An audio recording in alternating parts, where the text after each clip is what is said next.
Di awal tahun 2020, dunia digemparkan oleh virus baru bernama coronavirus jenis baru atau SARS-CoV-2 dan penyakitnya disebut Coronavirus Disease 2019 atau COVID-19. Virus ini berasal dari Wuhan, Tiongkok, ditemukan pada akhir Desember tahun 2019. Pada data epidemiologi, 66% pasiennya berkaitan dengan satu pasar seafood atau live market di Wuhan, Provinsi Hubei, Tiongkok. Dikonfirmasi bahwa transmisi pneumonia ini dapat menular dari manusia ke manusia. Hingga pada akhir Januari 2020, WHO menetapkan status global emergency pada kasus virus corona. National Health Commission of the People's Republic of China menyatakan bahwa virus COVID-19 ini menyerang sistem pernafasan. Virus ini dapat menyerang siapa saja dengan gejala-gejala yang telah diidentifikasi seperti demam lebih dari 38 derajat Celcius, batuk, sesak nafas, badan terasa sakit atau linu, dan gejala tersebut dapat lebih parah jika penderita mempunyai penyakit penyerta seperti penyakit paru obstruktif menahun atau penyakit jantung dan usia. Di Indonesia sendiri, pasien konfirmasi COVID-19 bermula dari suatu acara di Jakarta, di mana penderita kontak dengan seorang warga negara asing asal Jepang yang tinggal di Malaysia.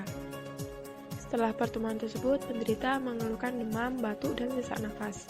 Sedangkan pada data Kemenkes Indonesia, wabah mulai menginfeksi di Indonesia pada awal Maret 2020. Tidak sampai 1 bulan, virus sudah menginfeksi 1.285 pasien dan 114 kematian di Indonesia pada 30 Maret 2020. Upaya pemerintah dalam menanggulangi persebaran virus yakni dengan pembatasan aktivitas, himbauan untuk selalu menjaga kebersihan diri, social distancing, physical distancing, karantina wilayah, bekerja di rumah bagi karyawan, hingga pembatasan mobilitas manusia dari wilayah ke wilayah lainnya.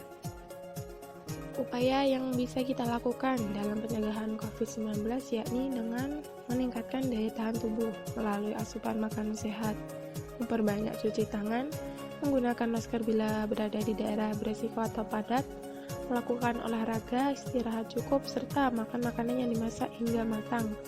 Dan bila sakit, segera berobat ke rumah sakit rujukan untuk dievaluasi. Adanya COVID-19 memberi perubahan pada bidang pendidikan, yang biasanya pembelajaran dilakukan secara tatap muka kini beralih melalui daring atau online. Orang tua perlu mengawasi aktivitas belajar anak di rumah.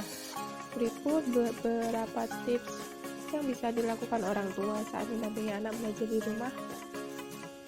Yang pertama, tentukan target yang realistis. Buat target, poin-poin spesifik apa yang harus dipelajari anak setiap hari. Berapa menit ia harus belajar dan berapa menit ia harus beristirahat atau bermain bebas. Yang kedua, jauhkan distraksi sementara. Ketika belajar, buat kesepakatan dengan anak supaya tidak menggunakan gadget dan menonton TV. Bila ada adik kecil, jadwal belajar bisa disesuaikan dengan waktu adik tidur siang. Opsi lainnya, pisahkan ruang si kakak dan tempat bermain adik. Yang ketiga, beri contoh. Anak membutuhkan arahan Anda agar ia bisa mengerjakan soal dengan benar.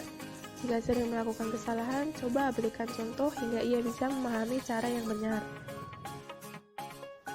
Yang keempat, bersabar.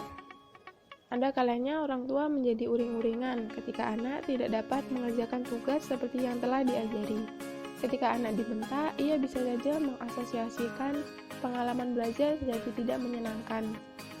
Tarik nafas dalam-dalam, berikan contoh jawaban yang mudah dipahami anak. Mereka butuh pengulangan dalam proses belajar. Yang kelima, kenali gaya belajar anak.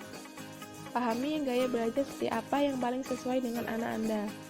Tipe-tipe gaya belajar yakni auditorik atau pendengaran, visual atau penglihatan, dan kinestetik atau gerak.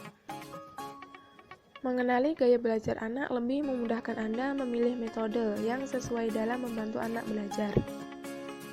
Yang keenam, berikan apresiasi.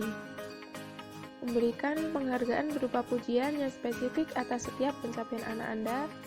Anak akan termotivasi dalam dirinya jikalau proses belajar itu hal yang menyenangkan.